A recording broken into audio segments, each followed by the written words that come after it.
Alright, I don't normally make videos on the fly like this, but I had fixed this pocket watch here.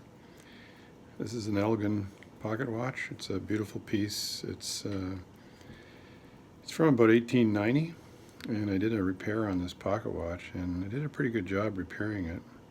See if I can get this open with my thumbnail here.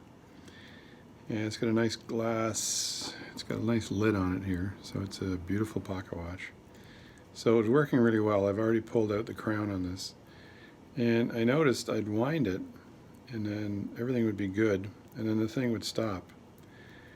And so I was really curious, like I'd done a good job on it, and I was like, why is this thing stopping? It didn't make any sense until I looked at the position of the hands, and I noticed the hour hand was lined up with the second hand. Let's see if I can put this in the right view here. And at exactly, I think, this point, the two touched. And I can't make it happen, I guess, but exactly this point, the two crossed over, and they touched. And then the second hand stopped, which is the, let me see, the second hand would be the first, second, third, fourth wheel, I believe.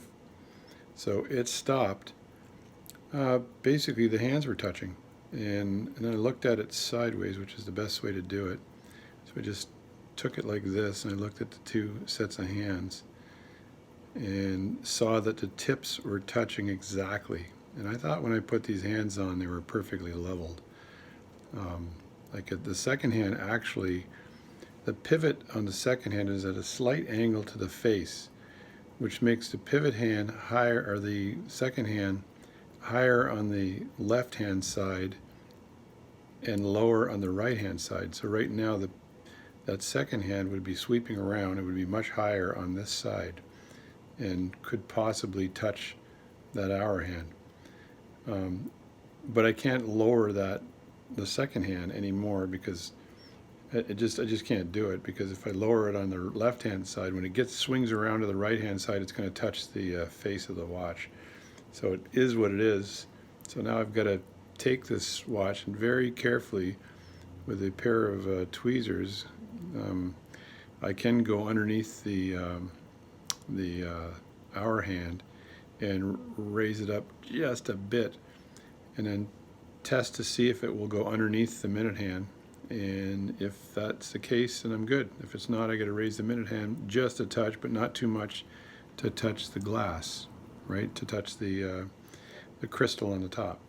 So that, I just decided to share this with everybody because it was an odd kind of error, or an odd kind of problem. I had changed the balance staff on this. I had actually cut a new balance staff with my lathe, put that in. I did some work. I think I had to repivot the wheel, one of the wheels on it, like the third wheel, if the first wheel is considered to be the mainspring. So I did the third wheel on it, and you know, it's running very strong. The amplitude is good. I had this in the video when I was showing how to analyze a watch signal, and everything was running really well, until the hour hand was right about here. I'll press this down again like this and see if it happens. Close this so you can see it, and this just came around and stopped. I'm not sure if it'll stop this time, so let's just wait a second here, see if this stops. Sorry to bore you so much. I could tell you a joke right now. A joke about two fishermen. No, hang on. Is that going to stop, or is it too far away?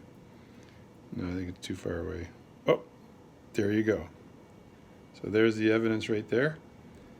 It just stopped. The second hand is touching that hour hand right now. I tried to do it before. If you look at it sideways right there, you can almost see it. I'm not sure how I can zoom in with using one hand. Maybe I can, I don't know. Let me check the zoom on this thing. Oh, you can, look at that. So there we go. So that's zoomed in. And you can see they're touching. So I got to raise that hour hand up, or I'm going to have that same problem over and over again. So that's the story. That's the problem I have with the watch, and you can see how that second hand has popped up a bit. And I got to correct this, or I'll have more problems. So it's a quick video. So check the hands and the watch. Don't think it's always the the escapement or something else that's wrong with it when it stops. It could be something as simple as the hands not being aligned properly and that second hand coming up. And again, that the pivot on the fourth wheel is probably off from the face, so it's not exactly 90 degrees. And so that second hand is up on one side, it's up on the left side a bit more than the right side, so that's got to be corrected. So thanks a lot for watching. Any comments, let me know. And just to let you know, I'm going to make another video on using the watch signal analyzer software or the watch escapement analyzer software, and I'm going to try to do it using 2 cameras. So that's it, over and out.